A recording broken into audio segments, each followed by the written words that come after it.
The continuing saga around the Miss Universe pageant and the Israel-Palestine conflict continue to divide opinions around the country.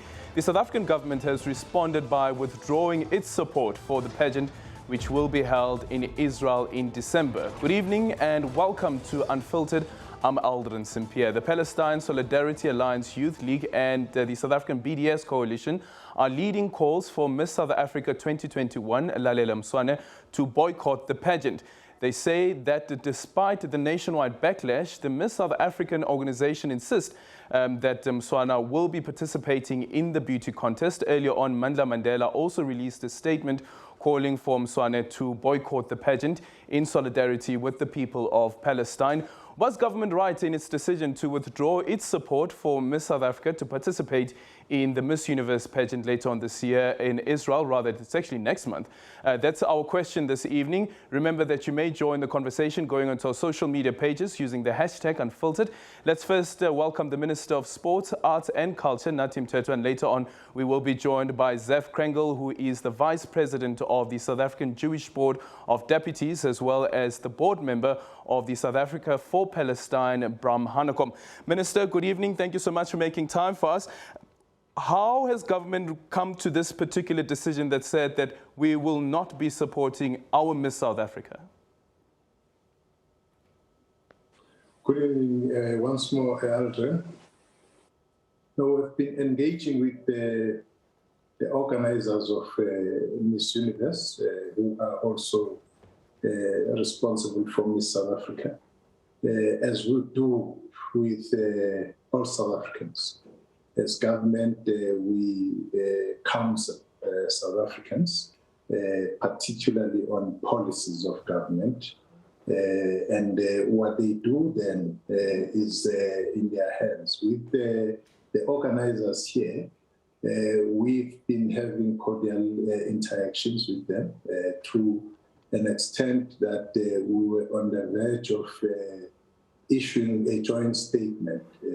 All of a sudden, with them, there was an about 10, which, caught us by surprise when they went out and stated publicly that they would go ahead and so on. So we say then that, it means that they actually have withdrawn in that interaction. We are taking the cudgels, as it were, but should they rethink on the matter, we'll always be ready to engage with them, because the fact of the matter is that the point has to be made about Israel, taking into cognizance our own history, South Africa, from apartheid, and you still have an apartheid state of Israel, which is maiming and killing Palestinians. And we say that we stick by the position of the UN, United Nations, AU, and other multilateral organizations that a two-state solution is the way forward here, and there must be commitment from Israel that indeed that's. So is Minister saying that the organizers had agreed to the request not to participate at Miss Universe? Well, we've been engaging with them. As I'm saying to you, that our discussions really have been cordial, I must say, until the discussions have been around what is happening in Israel and what it means to us as the people of South Africa. But then we then got this, position and stance, which we felt that, it means that they've disengaged from our discussion and our understanding. So what would have been the purpose of the joint statement, and what would have been in that joint statement? Well, basically, from our point, it's pledging solidarity with the people of Palestine. That's the main thing, and that's what generally progressive humanity globally is asking for, and it's not too much to ask. Yeah, but when you say that there was an about turn, I don't understand, because it almost sounds as if that they were giving in to the request that came from the South African government. No, there is nothing like giving in, Aldra, because as I said when I started, there is no coercion here. It's a matter of government basically counseling any South African who would be involved in such. It has happened in the past with Davis Cup and all of that and so on. So having had those discussions, as I'm saying, that it looked like we are talking one and the same language until this last moment where totally different stance, even to an extent that no, disregard what we have spoken about, can you put that in black and white? And we complied, put it in black and white, that this is how we feel as part of the global community on solidarity. This is how we feel. We're not afraid to do that, and we did it. But to date, there hasn't been any change to say that, the patriotic spirit which we have called on them is really winning. Yeah, and one of the other issues is that considering the stance that the government has taken here, does this mean that the precedent has now been set that the South African Department of Arts and Culture would not be supporting any arts-related South African who would be participating in an event that has Israel on it as well, or even when it comes to sporting codes? Is that it? It's not about setting a precedent. I mentioned to you the Davis Cup, for instance. That was some years ago, which happened or took place in Israel. And government, through the minister at the time, emphasized the point in the position of government. So there is nothing new today, you know, and that was from the sports side, as it were. So even today, we are saying the same thing, that there is a matter here which need all of us to look into, to address, and not to avoid and say all sorts of things. I heard somebody from the Board of Deputies today saying that he feels pity for the lady who's going to miss out and so on. The lady is, basically a pawn in the whole thing, because the people who are organizing this know very well what the situation is. And I'm saying that to me, it was a condescending kind of a sentiment when women, children are killed, their blood flowing in the streets of Palestine, and you say that that is nothing, that is a normal situation. People must come on top of that blood and be married. There can't be any beauty together with apartheid. It can't go together.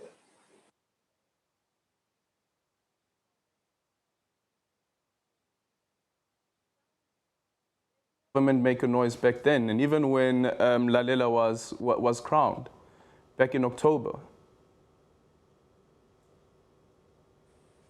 I missed that.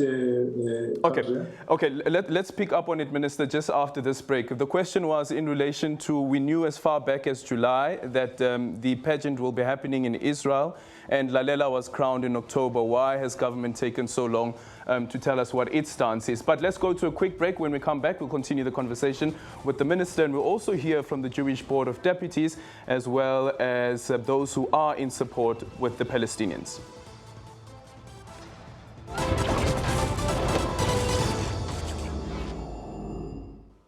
And welcome back to Unfiltered with me, Alderin St-Pierre, as we focus on the controversy relating to Miss Lalela Mswane, who is Miss South Africa, due to be competing in the Miss Universe pageant that will be taking place in Israel next month. We're now joined by Zev Krengel, who is the Vice President of the South African Jewish Board of Deputies, as well as Bram Hanekom, who is a board member of the Africa for Palestine. But let's first start off with the Minister of Arts and Culture again. Minister, I was saying that back in July already we knew that the pageant will be taking place in Israel, and then October it was the crowning of Miss Lalela. Why didn't the department or government at least start the process of engagement as far back as then? Well, it's November now, Adrian. You don't want to second guess the citizens. But when we heard that there seemed to be an issue of going there, because there was no upfront commitment at the time, immediately we heard that there's going to be an issue. We started engaging the organizers, as I said, up until perhaps last week. But I'm saying even now that going forward, we'll still be ready to engage the organizers, because we think it's a just cause. You think it's a just cause? Okay, Zev, also joining us for the conversation. Do you agree with what the minister is saying? So look, I mean, first of all, I'm very disappointed with the minister, with the South African government, with the ANC. They've got a little bit of amnesia. They decide what they want to have a fight with. They don't have an issue with the Tigris fighting in Ethiopia. They don't have Eswatini, ex-Swaziland, being massacred on the streets. They don't really have an issue with the riots and looting in KZN and Gauteng. They don't really have an issue with trying to get the basic common, just keeping our lights on so our matriculates can actually get an education. So we're very disappointed. I think at the end of the day, they've chosen this because it's a single woman and they feel they can bully her. They haven't done it. There's actually 7 Bafana in the camp trainees who actually play for Israeli clubs. This isn't the Miss Universe pageant in Israel. They play for Israeli clubs. It doesn't seem to be an issue. They allowed the Davis Cup here. Our baseball team played the Israeli team. But somehow on this issue, 3 months after it was decided, when this poor woman of 23 years old went through all the hardships and all the incredible fight she had to do to get to the pinnacle of where she is as a South African, they have chosen to attack her. And we as South Africans are extremely upset. Zev, is it an attack, or is it saying that there are issues that we need to highlight in relation to the human rights abuses that the government has continuously spoken of, and not necessarily to say that we are attacking this woman? No, so they are attacking her because the human rights abuses are happening everywhere. I mean, if you really want to go, you can't have trade with America because of how they're treating the immigrants. If you can't have trade with Qatar, I mean, currently Qatar, 6,500 immigrants have died building the stadiums for the FIFA 2022 World Cup. And the minister doesn't seem to worry about those laborers, which are actually Muslim laborers. But on this issue, when it's a single woman who comes from South Africa, we should all be, as South Africans, wishing her well, giving her confidence, treating her like we treated Sia Kolisi. All of a sudden, they've had a new discussion. This is a government and a party that has lost unbelievable support from Soweto, and we actually quite disappointed where they've got this amnesia. I do want to say that if you want to discuss the political issues with Israel, I'm happy to have that discussion, and I think we're all very versed with that.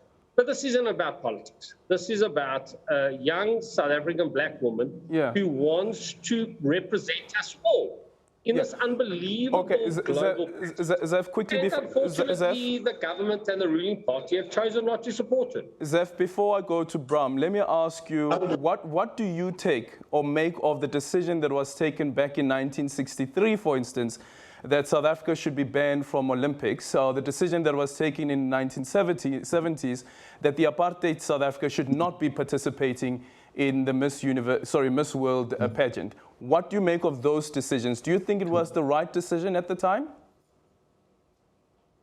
So let me explain. This is also one of these analogies that your two other guests love to blur the lines. First of all, there's no apartheid in Israel. Second of all, there's a conflict which can be sorted out. Sure. But I need you to answer the question, Zeph. I need you to answer the question. What do you make of the decisions that were taken by those committees at that time? Miss World as well as the Olympics Committee. Do you think it was the... Wait, Zeph. We're not discussing whether it's apartheid or not. In 1963, there was segregation in America.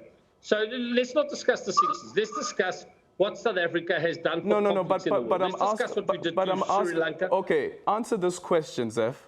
Was it the right decision by the international community, this is now speaking about the Olympics Committee, as well as speaking about the Miss World Committee, to say that we are banning apartheid South Africa from participating in these pageants or this contest being the Olympics? Was it the right decision? Okay. So I'll push it forward. Let me ask the ANC: was it the correct decision? But you're not answer the question, Zeph. Answer the question. No, because I'm actually not prepared to discuss the decision what was happening in 1963. Yeah, but do you think it was the right decision? Which is happening in 21. Okay, Bram. So personally, my view. Yeah. You want to hear my view? My view as a South African, as an ANC member, as an ANC person who believes in dialogue, this is a decision that will absolutely harm our ability to deal with a very small conflict. It's a very small conflict.